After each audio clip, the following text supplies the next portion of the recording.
The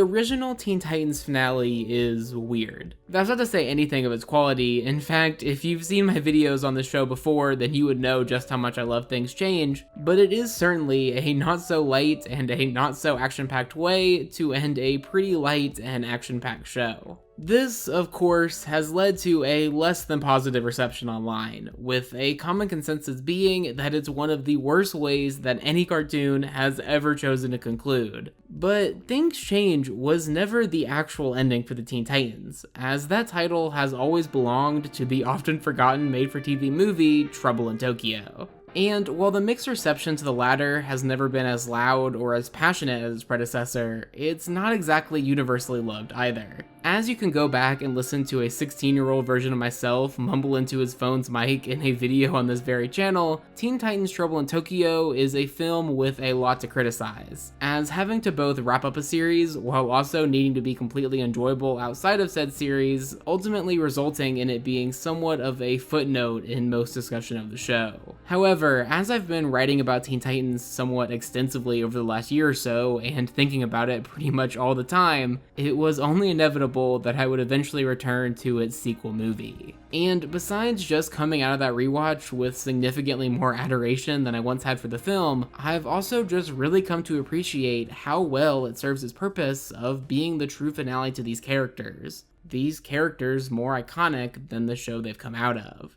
Pack your things. We're heading for Tokyo. Sweet! We're going on vacation! We'll get to the parts of this movie that are a bit more interesting to talk about in a second, but I really don't think any discussion of Trouble in Tokyo could start with anything other than the fact that this movie is fun as hell. I know this isn't usually a part of the show that I tend to talk about in these more analysis-heavy videos, but Teen Titans wouldn't be Teen Titans if it was exclusively the more serious plot points I tend to focus on. So seeing the movie being so consistently lighthearted is a blast. I mean, even in just this first fight, a city-sprawling battle against a villain that can pretty much do anything, it feels like every single character gets in a memorable line. It's also during this fight where you perhaps most feel something that's pretty prevalent throughout this entire movie, being just how comfortable by this point the show was with the team dynamics. Both in combat and in quips, there's just this type of synergy that you can only hit 5 seasons into a show, and it makes literally every single showdown in this one an absolute delight. To touch on a handful of the other combat highlights in this movie, the attention to detail that have the Titans struggle with their surroundings when fighting in Tokyo is stellar. The second Psychotech fight is a ridiculously polished revamp of the Robin Slade one on the rooftops all the way back in season 1, and the ending encounter with Brush-A-Gun just simply has all the scale you could ever want in the franchise's final fights. So while this movie is somewhat kneecapped fight-wise by the lack of any really interesting antagonists, I think the choreography ultimately accomplishes everything it could have possibly needed to. But as fun as it might have been, Trouble in Tokyo is not 100% fighting 100% of the time. But the stuff in between is pretty stellar too. Take for example the title card sequence, which features the Titans packing. This is perhaps the most film-feeling moment of this one, with this scene only really making sense when you have an hour plus to fill, but god, I just can't watch it without appreciating how fantastic all of these characters are. All 5 Titans just get some quick bits in as the title of the movie fills up the screen, but it simply oozes enough charm to carry the rest of the movie. Luckily though, it definitely doesn't have to.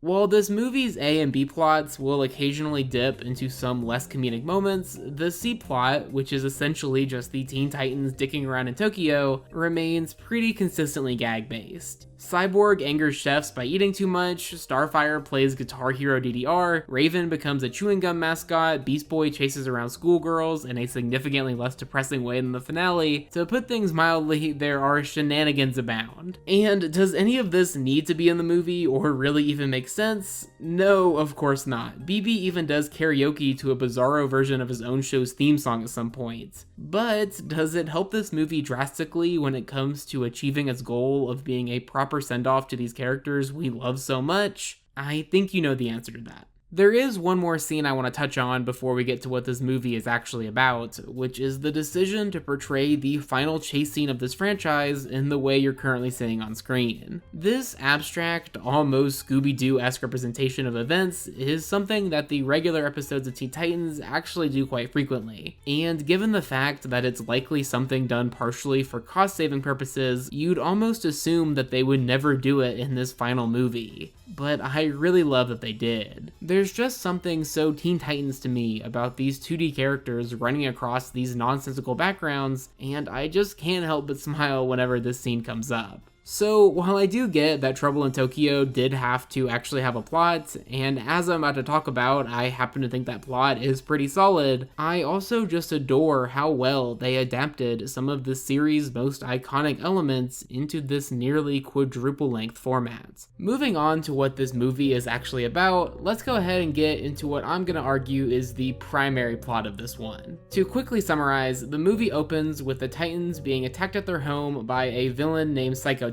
who claims he was sent by a Broshugun in Tokyo. The Titans then chase their newest villain, only to find themselves with perhaps the least subtle secret villain in any animated movie, Commander Daizo, telling them to, quote, leave the crime fighting to the grown-ups. They obviously refuse, get chased and framed for murder because of it, and eventually discover that Broshugun, a man with the ability to create sentient ink creatures, only attacked to get their attention so that they would free him from, and if you can believe it, Commander Daizo, who they promptly defeat and save the day. So that's essentially what occurs within this movie, and while I wouldn't exactly call it the most interesting plotline the show has ever come up with, it is a fun moment creating machine. I already talked about how the setting and fights are both really stellar, but even just the concept of Robin having to face the idea that he's accidentally killed somebody and subsequently having to run from the law because of it is a quite interesting and more importantly fun angle on the character. Broshugun 2 is a villain with some neat stuff aesthetically, and while I'm not sure that any of his more emotional beats ever come especially close to hitting, it does provide a pretty neat background for the plotline that actually somewhat packs a punch here. Of course, I'm referring to the biggest character decision that this movie makes, which is finally allowing Star and Robin to escape their 65 episode friend zone.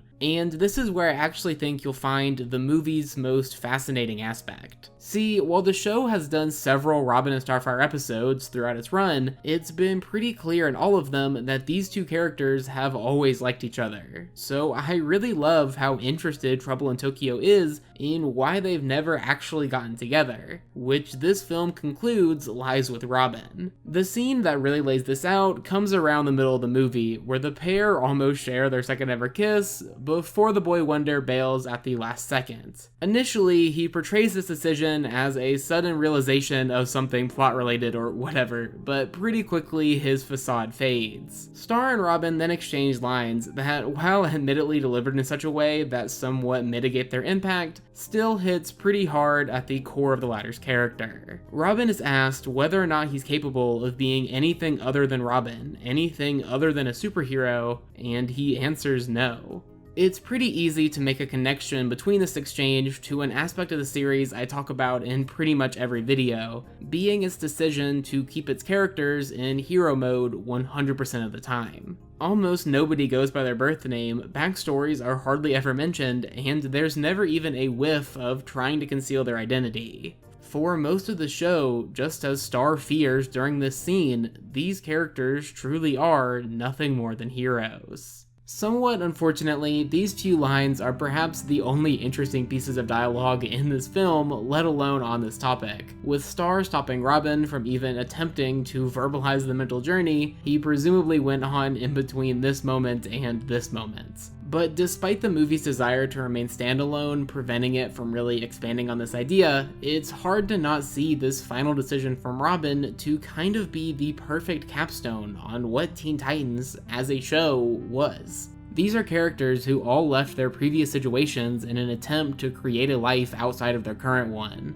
to create a life where they truly are nothing but superheroes, and yet here's their leader seemingly admitting that it was never really possible. Sure, the Teen Titans are heroes, that's pretty much been the thesis of the last 3 videos I've made on this show, but despite what some of them may desire, they're much more than that too. Anyway, that's about it for me. I know this one was quite a bit shorter than the last few videos I've done on this show, but I just really wanted to hit on that final beat and didn't see much of a reason to stall beyond that. On a related note, I really hope you guys have enjoyed this era of Titans videos for me. Making videos on this show was really the first thing I ever did that people actually wanted to watch, so it was such a blast to return to it. I do have a couple of ideas for other aspects of the series that I could make videos on, but it'll definitely be a while. Until then though, this has been AmpleSamuel, and I'll see you in a bit. Thanks for watching.